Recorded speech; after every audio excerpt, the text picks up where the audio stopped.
Hello, I'm Andy Agathangelou, the founder of the Transparency Task Force. We are a certified social enterprise. Our mission is to promote reform of the financial sector so that it serves society better.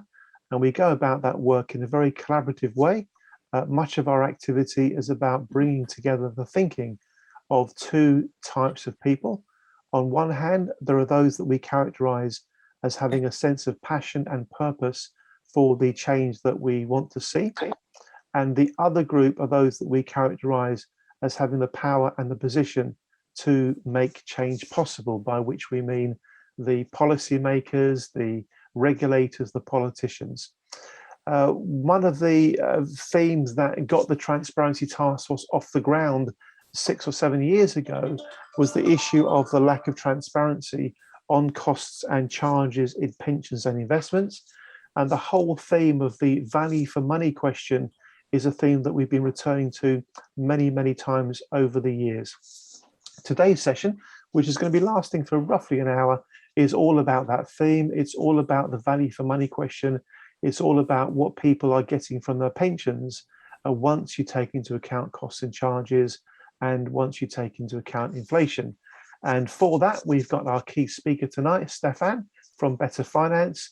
Stefan, if I could please, first of all, invite you to introduce yourself, and then we'll go around, and those of us who are able to be heard can also introduce themselves too, and then we'll pass back to you, Stefan, to share your thoughts about this question. You know, what can we do to get value for money after costs and charges and inflation? Stefan, over to you to introduce yourself first, then I'll go to Kim, then we'll go around the room. Thank you. Thank you, Andy. So my name is Stefan Voicu. I am a Senior Research and Policy Officer at Better Finance, which is the European Federation of Investors and Financial Services Users. In essence, we are the Brussels-based NGO advocating and representing the interests of individual non-professional investors or financial services users in the different capacities across 25 jurisdictions in the EU, but also outside of the EU as well. And I work mostly on the topic of the Capital Markets Union, which sounds small, but it's actually quite large. It's quite a large field, and it covers also pensions and retirement provision. Thank you. Thank you very much indeed, Stefan. We'll now go from Stefan to Kim. Please take the opportunity, Kim, to introduce yourself. Thank you. Hi, well, I seem to be the only one at the moment with a working mic, so you might get bored with me. I'm here. I wear two hats. I chair an industry organisation which is also a social enterprise, as in a community interest company. It goes from the opposite sort of end in terms of operational, but it still has the same objectives as the Transparency Task Force, which is to create better outcomes for savers as best we can. So I get some insight into things, and also have been involved in like the cost and charges investigation that was carried out, and I also help run a small consultancy. Thank you very much, Kim. And the name of your certified social enterprise is the Pensions Administration Standards Association, or PASA for short. PASA for short. Thank you very much indeed, Kim. I know that not all of you have got mics that are working. For example, I know Dave's isn't working, but can we go to Robert Stimpson? Robert, please unmute yourself and introduce yourself. Thank you. Hello. Yeah, I hope I'm a bit clearer this time. Sorry, I'll leave my camera off because of connection problems. But yeah, I'm coming at it as an investor, consumer, and interested in knowing how costs and charges eat up my money, and interested in how that can be communicated more widely to investors, policyholders, and so on. Having looked at the literature and the information that's available, it's not user friendly, and interested to know what the EU is doing about this. As you know, it's got wide as it's still going into retail investment, the retail investment area. Thank you. Robert, thank you very much. Let's try Aymeric Khalif. Aymeric, please unmute yourself. Thank you for doing that. And if you can, turn your camera on as well. Thank you. Yes, I'm going to try just for a few minutes. I think then I'm going to have to switch off. But just so yes. So hello everybody. So I've been so currently I'm an independent consultant. I'm a CEO of my own company, iDigital Partners, and I've been working in the financial industry for 20 years. Let's say half in investment banking, half in insurance. I'm also adjunct professor at Paris Dauphine University for 20 years now. So I've been quite deeply involved in those issues. Specifically at AXA, I was over 10 years global head of savings with mandates risk management, including a part of compliance and customer protection. Also deputy chief actuary and head of the business strategy. And out of it, I had to, when we were launching product at AXA, I had to take several, let's say, at first sight, conflicts into account in order to make sure that in the long term, we were selling, a product that made sense under control by the insurance company, but made sense to the client. And so specifically, in 2015, we had the sentiment that going forward, the regulator would quite soon introduce some measure about the customer value, so value for money metrics.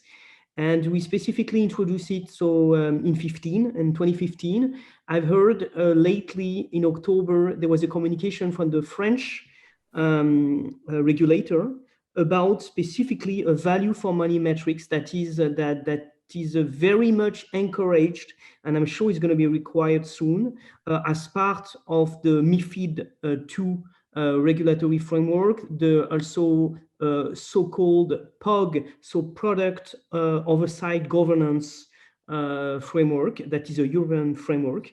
And I've led those specifically at AXA across 20 entities, but for Europe, I mean about maybe. Thank you, Aymeric. We'll hold it there. Thank you very much indeed for your very full and very interesting introduction. Thank you. We're now going to go to Con Keating. I'm so pleased Con is here. I've got very, very vivid memories, ladies and gentlemen, of having a lovely conversation with Con outside. I think it was the Professional Pensions Conference at the Queen Elizabeth Centre in Westminster. And it was that conversation with Con that led to one thing that led to another thing that eventually led to the Transparency Task Force. So quite literally, the TTF would not exist if it wasn't for Con and his cigars. Con, over to you, sir, to introduce yourself. Thank you. Well, I'm Con Keating.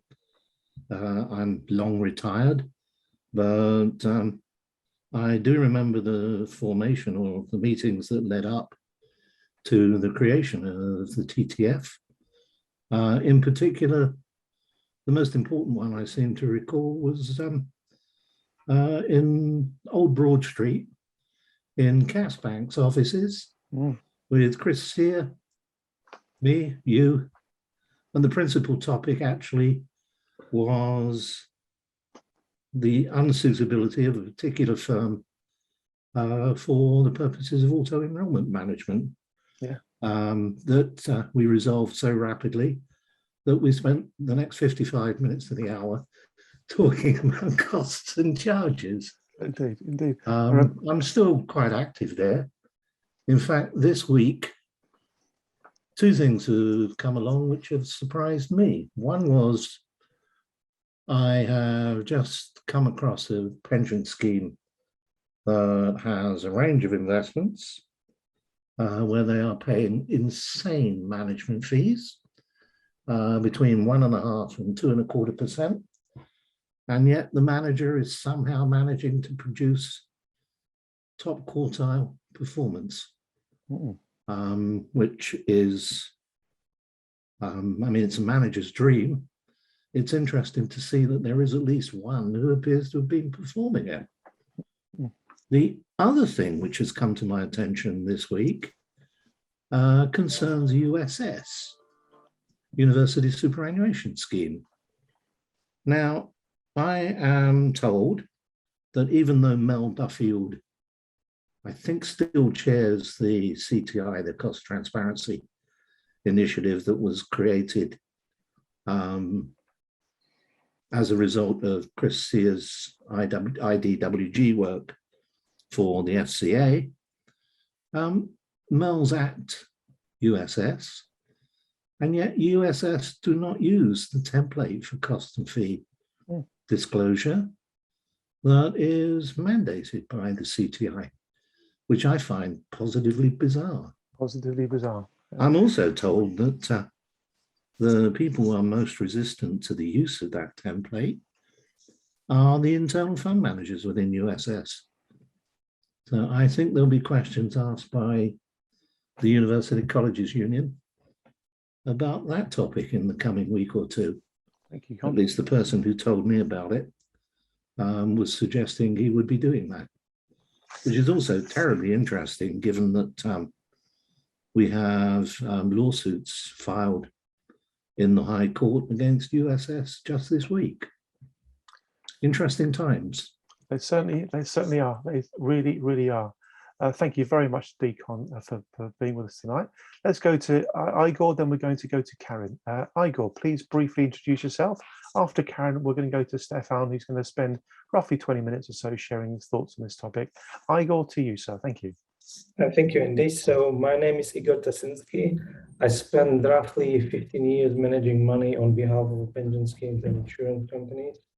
And more recently, about 3 years ago, I started a fintech startup, and I'm the co-founder and CEO of that. And we are building a technology to effectively allow pension funds and insurance companies to cut the fees through the technology effectively, because there is a lot of money spent inefficiently on salaries, and often the performance is not there, and often the end client or the pension saver is paying the bill at the end of the day, and it can be done much better. So this is my kind of mission as a startup co-founder. Thank you. Thank you very much, Igor. Obviously, this topic is extremely relevant to you and your world. Great to have you with us, Igor. And last but certainly not least, let's go to Karen. Karen, please introduce yourself and briefly explain why this topic is of interest to you as well. Thank you, Karen. Hi, my name's Karen Schulte, and I am on the board of ShareSoc. ShareSoc is the UK Society for Individual Investors. So we represent individuals who invest directly in the UK stock market themselves, and we help educate and campaign on their behalf.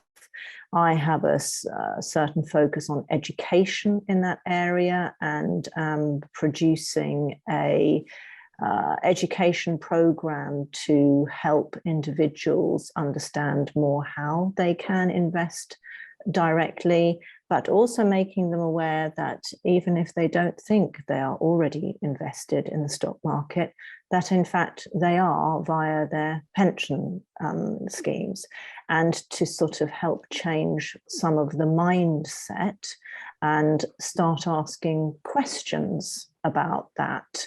And so that's a focus that I have, and obviously an interest that I have for this evening. And hence why I'm here. Yes. Karen, thank you very much for being here. And clearly, ShareSoc is an organisation that TTF's got to getting to know quite well as the time goes by. Lovely. Well, you're in the right place. You all have a real interest in this topic. Stefan, let's pass over to you, sir.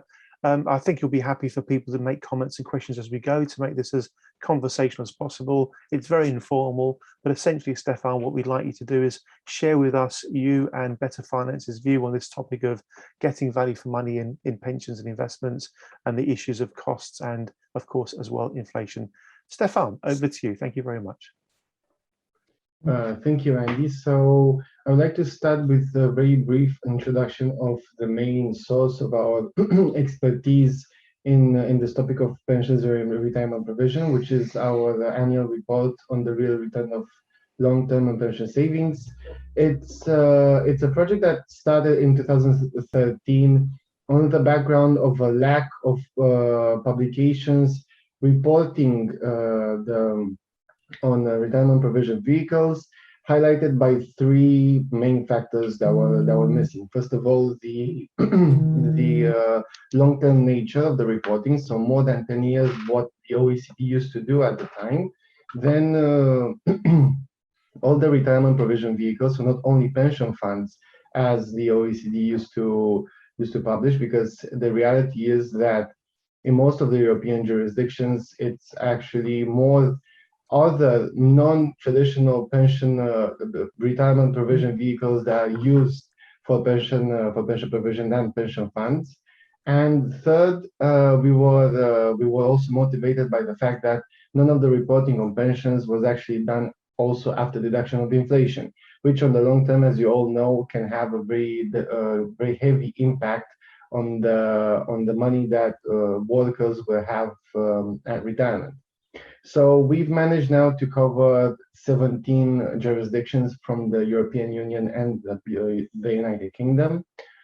What we've been observing every year since we started the report is that pension returns after deduction of fees and inflation are very poor. And actually, a majority of the pension, let's say the pension provision vehicles that are analyzed in our report are close to zero on investment horizons that are close to 20 years. Of course, we can't achieve 20 years reporting in all the jurisdictions that we are analyzed, because it's either because of the data unavailability or because the products have been launched later. But to the extent that we can, we do that.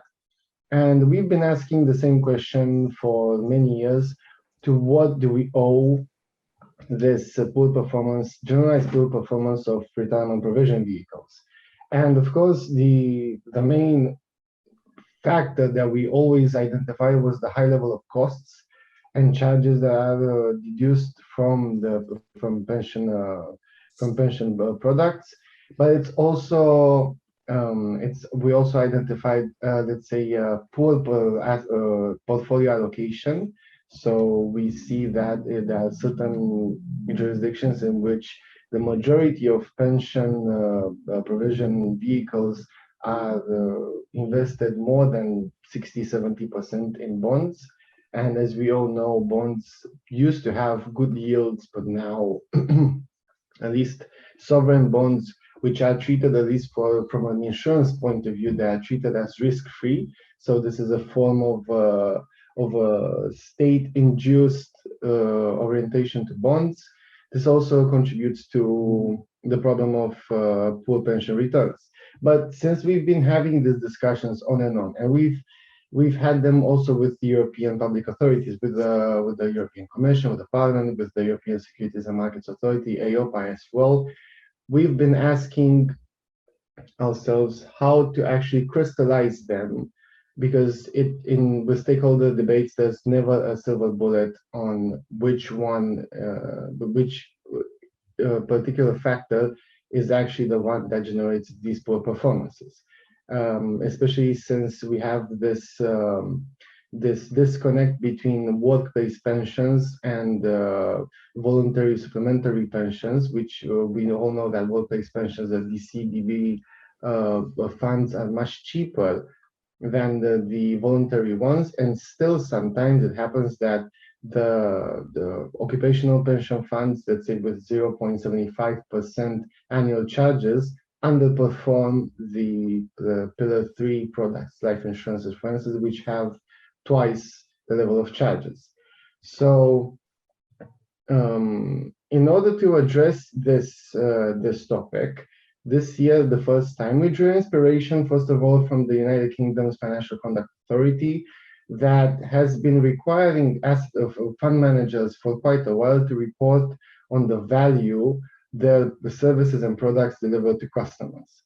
And we drew inspiration from this to actually start developing the concept of value for money in retirement provision products that we are now trying to generalize for all retail investment products. So whether they are banking, insurance, or securities markets products, we are trying to develop this concept of value for money and actually stop pointing to a particular factor in the poor performances of investment products and just require the product manufacturers or the managers to strive to deliver and report on value for money. We started with value for money in pension products with our report this year. We drew inspiration from the FCA, but we also drew inspiration from the EIOPA recent consultation, which was aimed at supervisory guidance for the insurance supervisors across the EU to assess value for money in the unit-linked market, which, with a few exceptions, performs very badly. Mostly what we've seen so far is because of costs. So we propose this let's say framework to assess value for money in retirement provision vehicles, which is something that we know also the FCA is trying to develop at the time for the defined contribution funds. And then we also trying to make this for all retail investment products. In this sense, our framework, in short, our framework for value for money concerns both the product oversight and governance of retirement provision vehicles.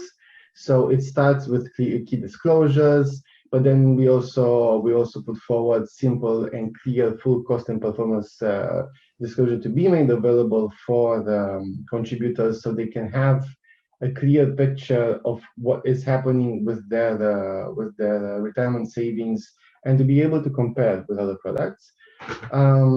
Then we also propose that the costs borne by savers need to be commensurated with the investment objective of the product.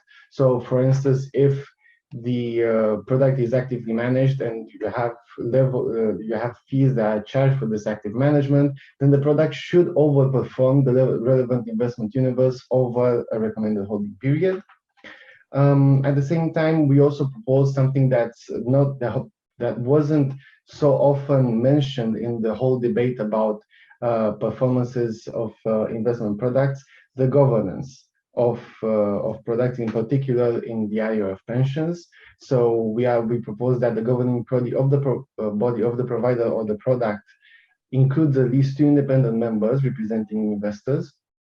And this is based also on our research experience that sometimes product manufacturers are short-sighted and are very much oriented on the short term, 1 or 2 years of performances, reason for which you see sometimes certain products that perform good over 2 or 3 years, but then start performing very bad. And also perhaps another way to stimulate delivering more value for money would be also to make the distributors or the manufacturers report on this. So the saver can it circles back a bit to disclosures, but the saver could have all the elements he needs to compare with other products and evaluate whether the product is aligned with his investment objectives, risk profile, investment horizon, and so forth. Yeah. And lastly, we have a recommendation in the area of supervision for this, because sure, reporting and disclosures, we have a lot of them, but there's also the need of supervision and enforcement. So first of all, this value for money reporting must be assessed annually by supervisory authorities, and in those cases where the supervisory authorities find it unsuitable, they should use their product intervention powers to address let's say the worst cases. But I'll stop here for the moment, and I'm looking forward for questions. Thank you very much indeed, Stefan. That's great, really great. You set the scene very nicely. I'm going to kick off with a question first of all, if I may, Stefan. So I know this is asking for a massive simplification, okay? But the typical European pension saver gets what rate of net return before inflation? So after costs, what is the net return? I wish I could answer this, but I can't, because the products themselves are too different from one another to actually draw the line and make an average. especially since we also have very different reporting periods. It's something that we've been trying to do for quite a while, but it's methodologically speaking, maybe also legally very difficult, very tricky. It's like a minefield, especially since we have the pensions industry always waiting for our report to see what we say there. So at the moment, I can't answer. But what I can tell you is that there are only 3 jurisdictions where pension returns over the long term are quite good. Let's say good because we compare them with the performance of a simple 50% equity, 50% bond, the capital markets benchmark. So we have the Stocks Europe 600 as for the equity part, and the pan-European aggregate bond for the bond part. And I can say that only Dutch pension funds overperform it, if I remember correctly, and the Swedish default pension fund in the premium pension system. The other alternatives also provide good performances, but this one is by far the best. I think on a horizon of 18 years, they provide after the charges and after inflation somewhere about 8% annual, which is already 3 times more than the Dutch. So, wow. Very, very interesting indeed. And just before we go to Kim, who's put her hand up, is there anything you could say that helps to explain that exceptionally good net performance that you just mentioned? What is the reason behind this? For the Swedish default fund, it's a combination of their management, the governing bodies, but this is also a point where we were taking the inspiration from the asset allocation and also very low fees. I guess I mean everybody is asking this question. It's very difficult again to get their secret, the magic formula, but yeah. Thank you very much, Stefan. Kim, your hand is up. Over to you. I hope you're enjoying your glass of white wine. And, yes, I am. Thank you very much. It might be me having missed it, but it sounded like you were talking about, except for when you were just talking just now, that you were talking about sort of almost individual investors. Because clearly scale on fees, scale is going to help or should help drive down fees. So if you have good scale, good governance, and a good sort of investment philosophy that's true to whichever that you've chosen, that should be right. But so are you just looking at institutional investments? And this is just me being ignorant. Are you just looking at institutional investment, or are you looking at institutional and retail and finding commonalities between that? No, we are generally looking and referring to both types, because at the end of the day, both of them affect the retirement provision plans of retail investors. So whether you have sorry, Stefan. So you've because you're looking at both. Have you can you say whether institutional or retail, which one does better from an outcomes basis? Well, first of all, I need to circumstantiate a bit the answer. So if you're referring to institutional versus point of view of collective / versus individual investment products, generally, I think it's the institutional ones that perform better. I would be very, very tempted to say because of fees.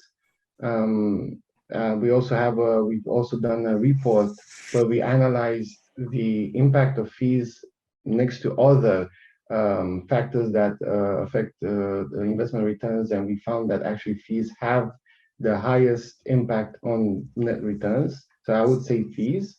At the same time, we also have some individual investment products that perform better than some occupational and institutional products managed at institutional level, collective, right?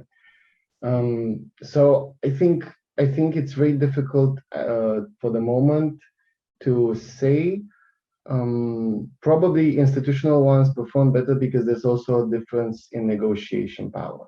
So the moment you have a company or actually a professional that discusses with the asset manager and is able to challenge him, knows the market, is much more aware and active in monitoring the investments compared to the average retail investor who buys, for instance, a life insurance product and then leaves it there for another 10, 15 years. I think it's much better, and it's expectable to be much better from the institutional side. Thank you, Stefan, and thank you for that point, Kim, as well. We're going to go to Igor, then to Con, then to Karin. Igor, your point, please, or your question. Thank you, Andy. So it's another question for Stefan, obviously. Stefan, you obviously said that it's quite hard to say what is the good return, bad return, because obviously pension schemes are very different. The asset allocation is very different. So I would like to maybe try to help you out and would want to ask a question. Do you have a statistics where you can say, you know, for the active bond mandate or active bond fund, average return is X, fees are Y. For passive index tracker bond fund, active, the return is X and Y, and likewise for multi-asset, you know, whether it's bonds, equities, and alternatives, the return is X and Y. I think this is where the comparability would kick in, and we would be in a position to make certain, you know, comparison which is relevant. Because I agree with you, when you are looking across different jurisdictions and different asset allocation, it's just difficult to compare. And obviously, we know that in certain countries, investing in certain asset classes is simply restricted by the regulations. So from my perspective, if you could provide some more detail on these kind of components based on the asset class or based on the type of a fund, it would help. I think it would do, but as I was mentioning, actually one of our biggest problems in undertaking this report is data availability. So on many occasions, we do not have a clear image of the asset allocation of the different retirement provision vehicles we are analyzing. When I was mentioning at the beginning that there is a general tendency towards sovereign bonds, this is based on the OECD, but the OECD only analyzes pension funds, and then we have in certain jurisdictions some details on this. But to be able to do it at the scale of the entire report and then compare it between one another, which is one of the main purposes of the report, comparability for the average retail investor, we need much more data first to begin with.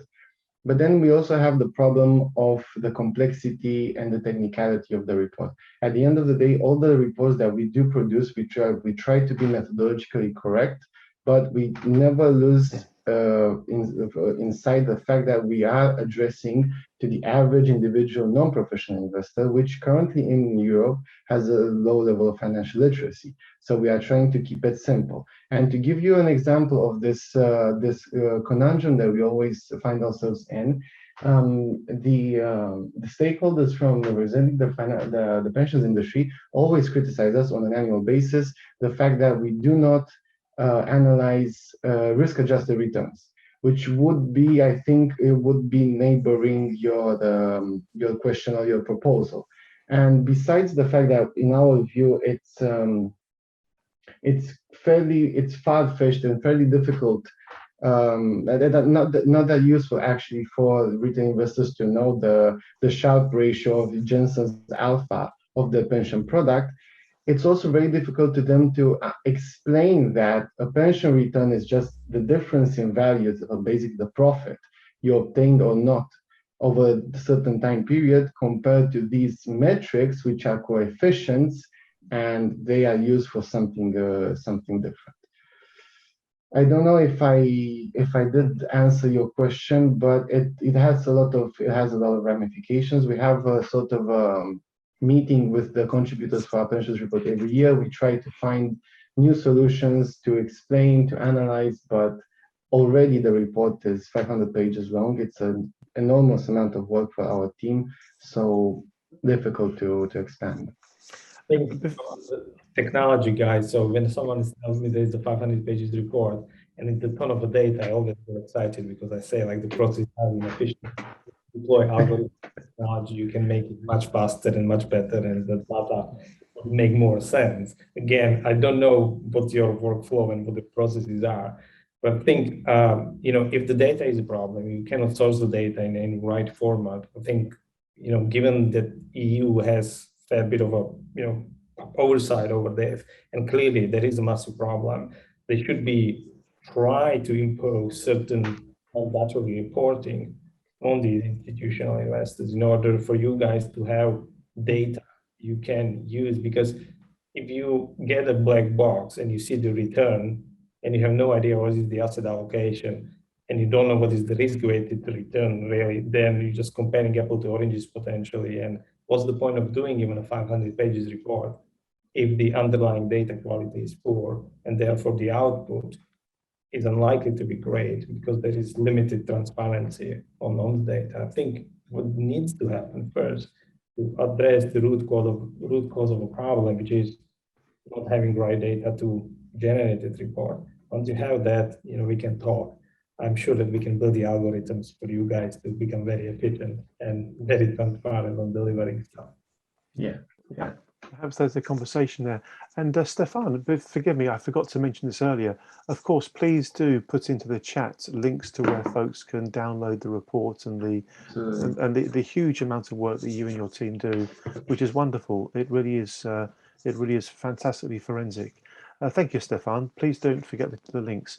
Mr. Con Keating, you put your hand up. Thank you. The first time I've ever found the put hand up sign, so I'm quite likely to cut myself off at the end of this. 2 questions and comments, Stefan. The first question is with respect to measures of value for money. This is meant to be about value for money this evening. The fund management industry places great emphasis on quality of service over and above simple performance-based measures. What have you done, if anything, in terms of measuring quality of service, or alternately debunking it and just using the simple quantitative measures?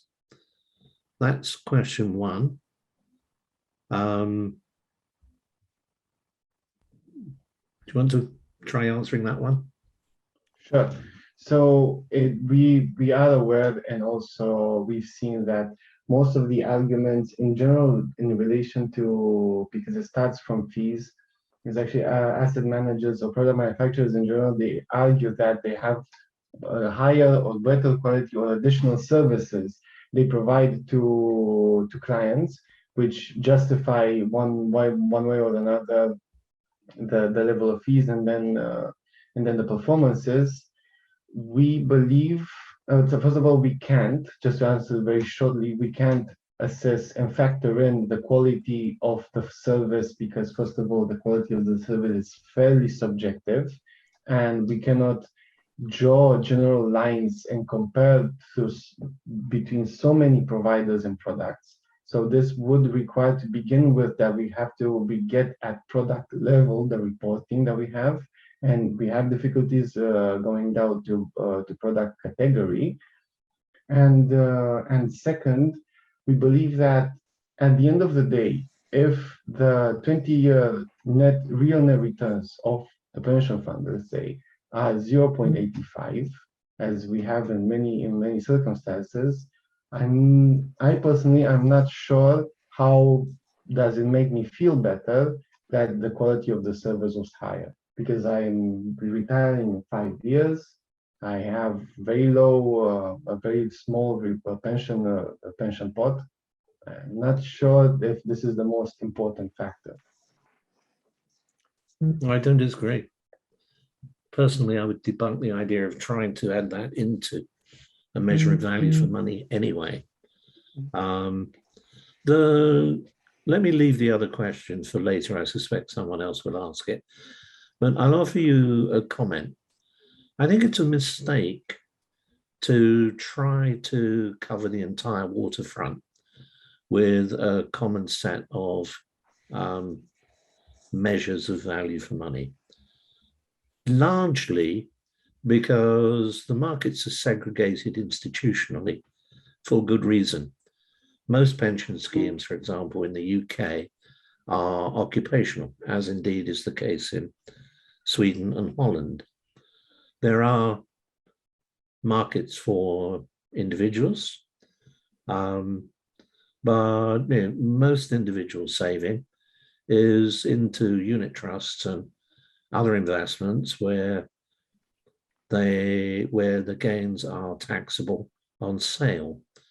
Whereas when you look at, for example, pensions, with DB pensions, you have 25% of your income commutatable on retirement. Whereas if it's a DC pension scheme, it's 25% of the value of the pot, which is commutatable at the time at which it's drawn down. Those institutional differences make a difference to what represents value for money. You can completely reverse the order of performance due to institutional and particularly tax concerns. So I would recommend that you don't try comparing DC with DB or whatever under a common set of value for money measures. I don't think that you will serve the individual saver well. And what the hell, I'll also throw in the second question now. The second question is, I think if I heard you correctly, you were suggesting that there should be 2 independent or investor representatives on the board of fund managers. What possible rationale is there for that? No, I said the board of directors. Well, so you want 2 independent directors representing clients of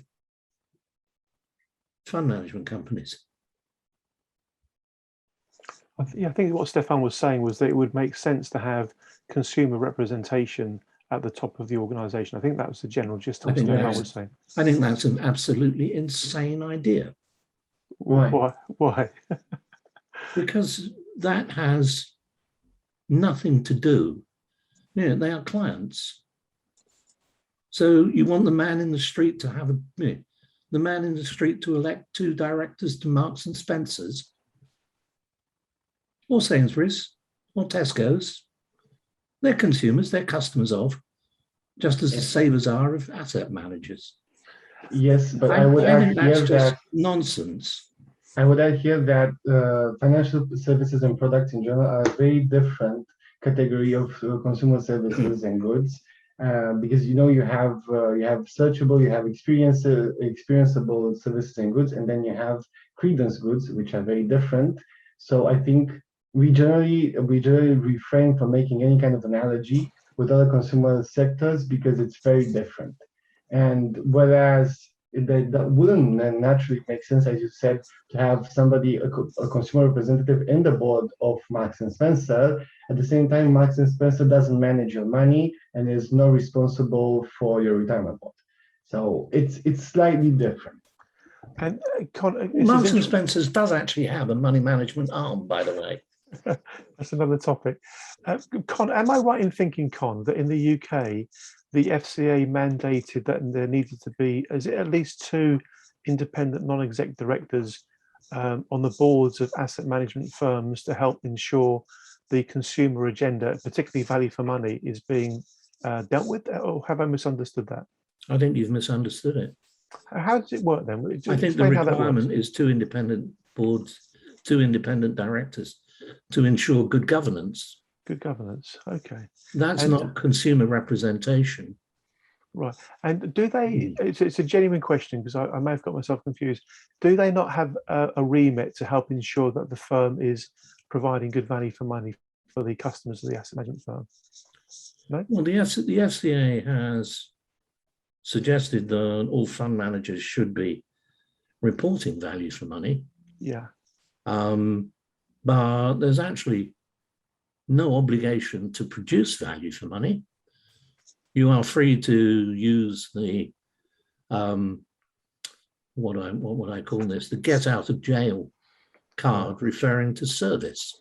Right. Is that how they? I mean, look at St. James's Place. It requires all investments managed by the various financial advisors in the St. James's Place network to use exclusively St. James's Place funds. And it charges anywhere from 0.5% to 2.5% for the management of those funds. And their performance is all over the parking lot. Some are good, some are terrible. Right. Interesting. And hence your question earlier about the relevance of service to that perception of value for money. Thank you very much, Con. That was very interesting.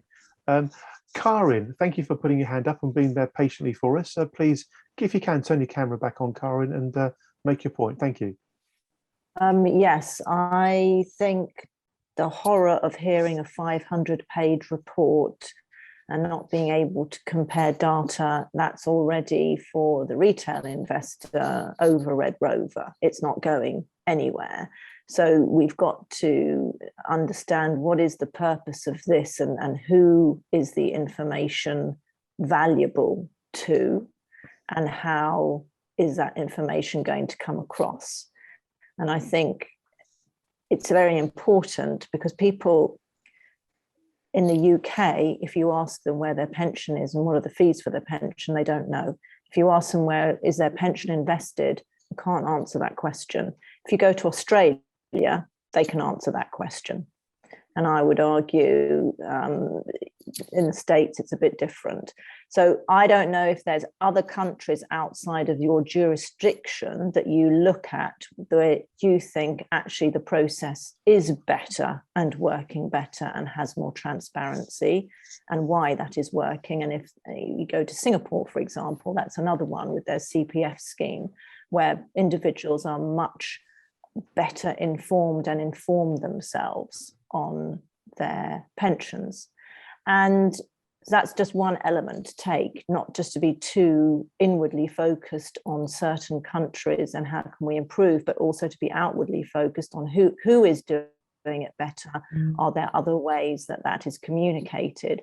And obviously educating the retail individual to ask the questions, because those questions aren't being asked enough. But if they need some very easily digestible information to understand why they might need to be asking questions.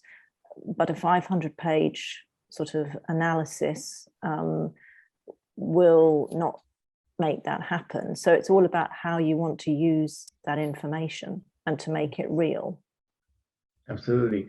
First of all, you are right, and it's one of our main messages that we actually give to regulators in the EU to reduce this information overload.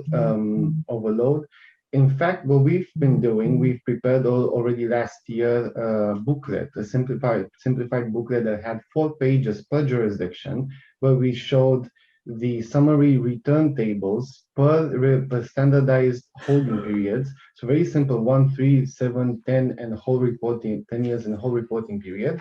Where we basically put by jurisdiction all returns side to side, so you can have a clear view and compare one to another. And what we also do in the executive summary of the report, we compare Pillar 2 and Pillar 3 product returns. So we aggregate them by jurisdiction and again by standardized reporting period.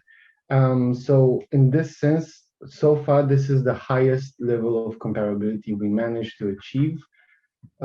It's still imperfect, and we always have to try to, we have to keep in mind the fact that there will be even not only the stakeholders, which are always upset, but even supervisory or the supervisory authorities or regulators will say that you're comparing apples to pears, even going forward, because actually I said this in relation to Andy's question, what is the average, the average return of a pension savers in the EU? Well, we could do that. So let's say that we just take on 5 years where we have all the data, or 10 years. We have the data, we have the assets under management, so we could do a weighted average on this, but then you have a lot of problems from this point of view, comparing apples to pears. You cannot put together the insurance, the pension insurances and pension products at the same time. But to answer also the second part of your question on how to make this work and easy for the retail investor, we also developed the pension dashboard that on our website I shared the link where they can actually look at the different pension products simply and see the returns.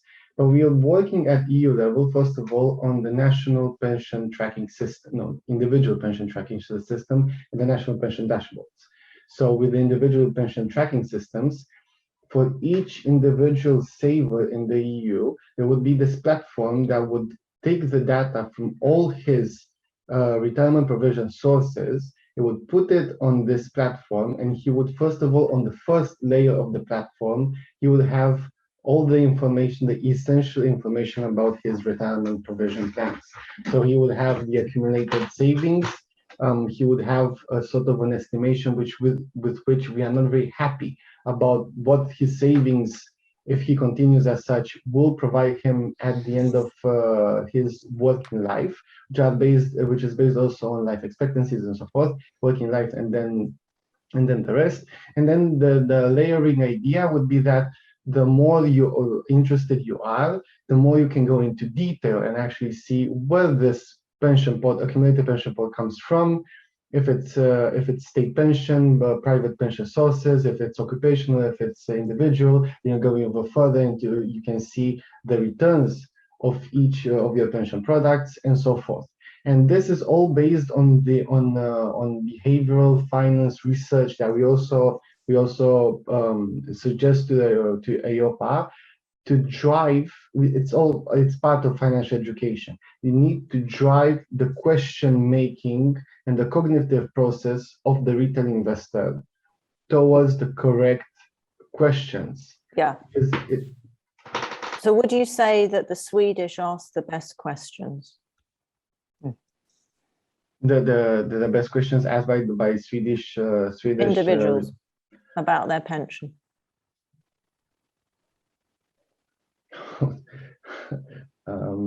How much? Well, because it's interesting, right? They have if you look at your pension dashboard, there's a marked difference in the returns.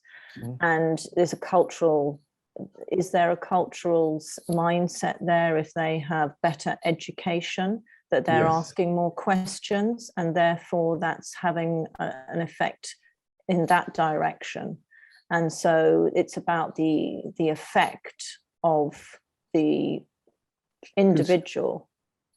Well, I would have to be fair on this question, and I would actually refer you to our Swedish contributor, who is the expert on the Swedish pension case. But from the research I've also been doing and helping him with the Swedish case, first of all, Swedish investors have a slightly higher level of financial education and literacy, and they are slightly more active in terms of monitoring their pension products and trading, coupled also with very, very strong competition on the occupational pension market, and also the voluntary one. So, for instance, in the premium pension system, which is the occupational one, in the premium pension system, you have 800 funds. Wow. So I think it's an interesting way to view it, and it'd be interesting perhaps to get data, because we've got quite a few sort of financial literacy reports for Europe, and the UK always seems to come out at the bottom or near the bottom. It would be interesting to see that, because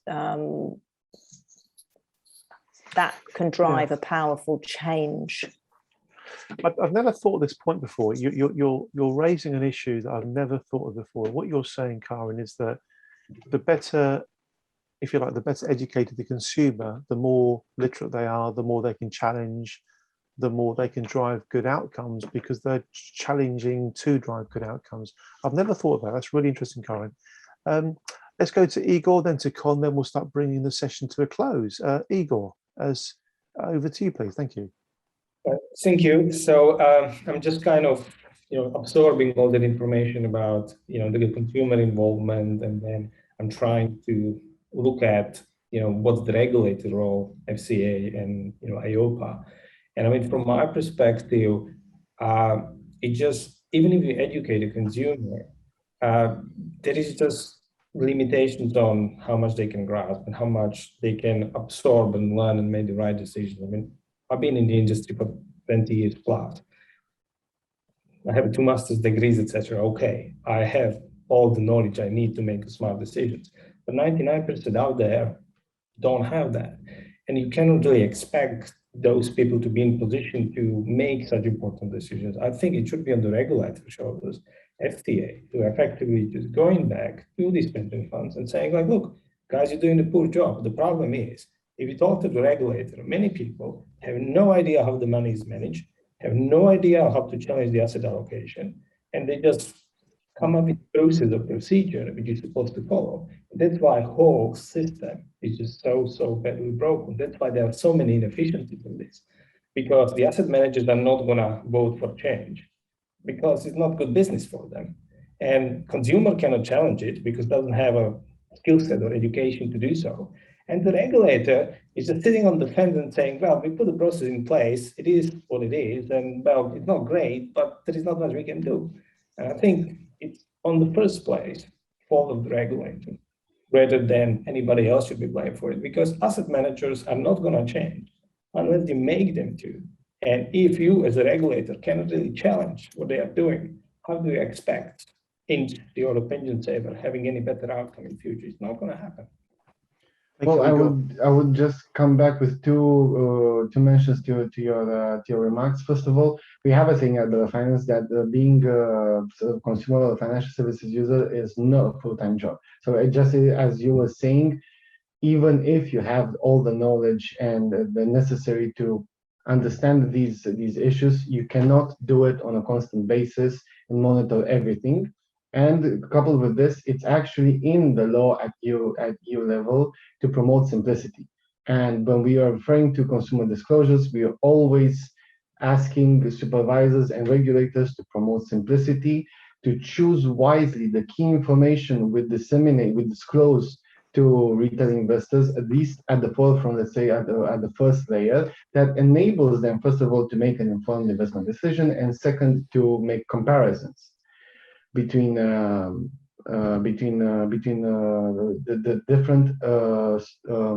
different solutions that are on the market. And second, to what you were saying with the supervisors intervening, we always say the supervisors need to use more the product intervention powers.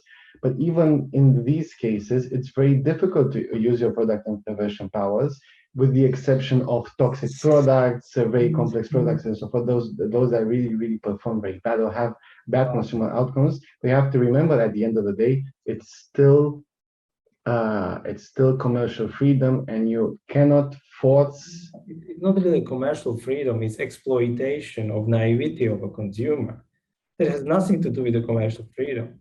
You cannot expect someone with a limited capacity to understand investment world to make the sound decision. If you give them 4 or 5 metrics to make the decisions on, there are another 10, 20 which are important and I would look at, but they have no idea about it.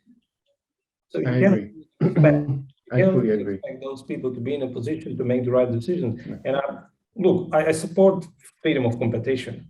I have no problem with that. But I think regulator, if nothing else, if they don't want to intervene and just push certain products out to the market, they should do red flag saying, like, look, this product is just bad, no return, high risk, you shouldn't really invest, or something like that. So the consumer can really make the sound decision, because there is just, I can give you 20 metrics and I can tell you that one is better because I show you these 5 metrics and I don't show you the other 5 metrics. Yeah, and absolutely. there is no way that the consumer can do it. It must I be think we agree, and I personally agree that there should be a more paternalistic role of the public authorities, both in the regulation and supervision. But this is difficult to argue, especially because of politics. So, but it's so important, because you're not going to change things unless you address the root cause of the problem. And I was saying it earlier, and I'm saying it now. And this is where the problem. yeah, I absolutely buy into the idea that we need a much more effective regulatory framework that sticks up for the consumer's interest. I absolutely buy into the idea that there's a lot of consumer exploitation. The asymmetries of information are always serving the supply side. And we've only got to think about things like closet trackers to know about that, talk about market abuse. But anyway, that's another conversation for another time. Otherwise, we'll be here all night. We're going to go to Cal, then to Cara, and then we're going to start bringing things to close. Stefan, thank you so much for stimulating a very healthy discussion here. Mr. Con Keating, back to you, sir. Oh, you're on mute, Con. There we go. Sorry about that. Some people say that's the best condition for me. A few comments on the Swedish system. The guy who did most of the detailed design work on the Swedish system was Uli Zettergren. Uli and I did quite a bit of work on the system after it had been created. This is the AP system, which is, of course, about individuals. They were faced with a lot of choices. I mean, at one point, there were as many as 800 possible funds that could be chosen among. What we looked at was the number of transfers and changes, switches that people made. And in the 5-year period we looked at, some had made the limit number, the maximum number of switches made by anybody was 6. What was interesting about what characterized the stop point of people who switched was they stopped switching after they buried themselves in a mistake. That is one of the things which has contributed to the reduction in the number of fund options available within the AP system. But of course, the best system in Sweden is actually not a funded system at all. It's their unfunded insured system, which is insured by pre-pensions guarantee. Now, the member has a pensions guarantee and the performance of the fund. There is no fund to worry about the performance of. It's the same with unfunded schemes in Germany. They account for the overwhelming majority of schemes in Germany. I think 93,000 out of the 95,000 DB schemes there. Again, unfunded, the guarantees, the pension you are promised is promised. You know what it's going to be. It's defined benefit, so expressed in terms of an income in retirement. It works extremely well. Now, when you get to the UK, people keep looking at DB pension schemes as if the assets within them are the property of the scheme member. That is simply not true. The pensioner has a claim on the scheme. That claim is independent of the level of funding of the scheme. The performance of the funds in a DB scheme in the UK and in most of the world, most of the Anglo-Saxon world at least, is the responsibility of the sponsor of the scheme. In the case of the UK, the employer. It's the employer who has to pick up the difference if the funds don't perform. So that's so there you're going to be, there you need to be reporting value for money, not to the members of the scheme itself, but to the employer. And that's one big misunderstanding that permeates an awful lot of DB thinking in this country. That's another really interesting point. I wasn't really cognizant of that either, Con. I've learned a lot tonight. Thank you, guys. We're going to bring the session to a close. I just want to invite everybody to take the opportunity to join me in thanking Stefan from Better Finance for his session tonight.